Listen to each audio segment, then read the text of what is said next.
D'abord, je pense qu'il faut se satisfaire que l'État demande l'avis des maires pour pouvoir se prononcer. C'est une bonne chose. Maintenant, je vais répondre, abstraction faite de toute considération partisane ou politicienne. Je pense que c'est important de le dire aussi. Il y a un calendrier, il y a des institutions. Le suffrage universel doit pouvoir s'exprimer sans danger, à la fois pour les électeurs, les candidats et l'ensemble du personnel qui participe aux opérations de vote. Mais ce suffrage doit pouvoir être exercé aussi en temps. Donc il y a un calendrier, et c'est pour ça que je suis favorable au maintien de ces élections au mois de juin. La question se pose bien évidemment de savoir comment elles vont être organisées. Le Conseil scientifique apporte des préconisations qui sont restrictives, qui sont difficiles, qu'il va falloir mettre en place. Ce n'est pas évident pour toutes les communes de pouvoir trouver le nombre de personnel nécessaire, d'avoir les locaux qui sont suffisants.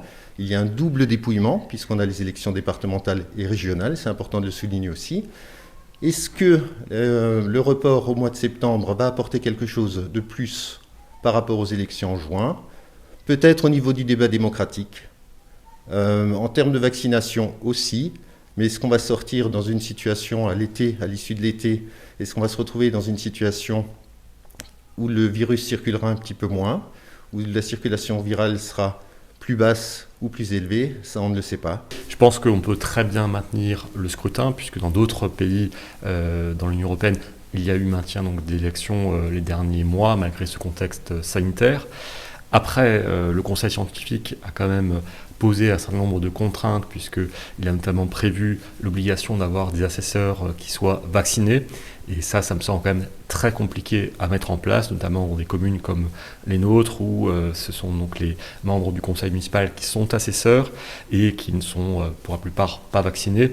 Donc s'il y a tellement de contraintes, dans ce cas-là, autant reporter les élections à l'automne, parce que réaliser des élections avec trop de contraintes serait juste irréalisable. Si gouverner, c'est prévoir, nous assistons à une consultation précipitée des maires, puisque Monsieur le Préfet nous sollicite vendredi soir pour une réponse sous les 72 heures. Mais comme les maires sont polis, quand le préfet nous pose une question, nous lui répondons. Je pense qu'il est déraisonnable que ces élections soient maintenues au mois de juin pour 3 raisons. La première, c'est que la couverture vaccinale des Français est trop faible. Le Conseil scientifique avait demandé que les assesseurs et les personnels qui assurent le bon déroulement des élections soient eux aussi vaccinés. Je pense que le compte n'y est pas. Le deuxième élément, dans la plupart des communes, et c'est vrai à Sarralbe, les bureaux électoraux se trouvent en milieu scolaire.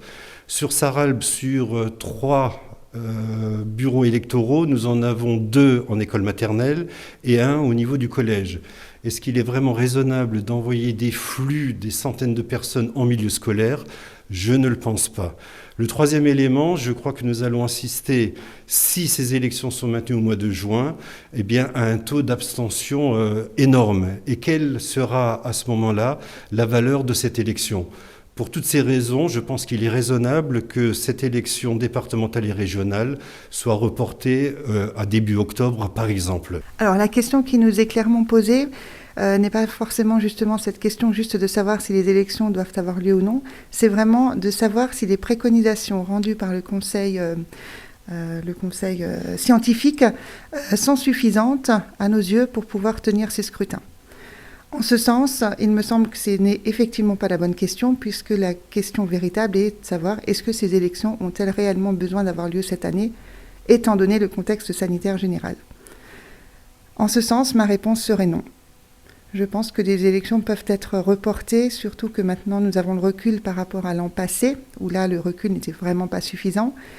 Là, je me dis clairement, est-ce que les gens vont être motivés? Est-ce que les gens vont se soucier en fait de ces élections qui sont très importantes et qui méritent vraiment aussi une proximité avec les candidats qui se présenteront?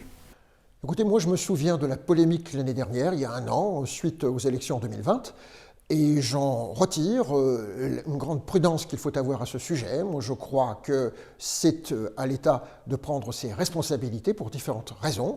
D'abord, la question qui nous est posée aujourd'hui n'aborde pas la question des moyens qui seraient ou qui ne seraient pas donnés aux maires pour faire face à la situation. Ensuite, le débat, c'est aussi de savoir s'il y a une vraie compétence des maires pour se prononcer, sachant que l'État, par ailleurs, dispose de l'ARS du conseil de scientifique, de la haute autorité de santé, etc., alors que les maires n'ont pas tous ces éléments-là à prendre en compte. Il y a également le fait que les maires souvent sont jugés partis dans cette question, puisque certains d'entre eux vont être candidats ou des gens de leur équipe vont l'être. Voilà, tout ça fait que c'est un contexte extrêmement délicat, et je crois que le plus simple, c'est que l'État prenne ses responsabilités en ce sens-là. Alors, il n'appartient pas, je crois, au maire de prendre position sur la tenue des élections au mois de juin. C'est de la responsabilité de l'État, puisque c'est lui qui définit le calendrier électoral. Ce que j'observe, c'est que subitement, on s'intéresse effectivement à l'avis des maires, alors que depuis longtemps, on a demandé qu'on soit associé à la situation.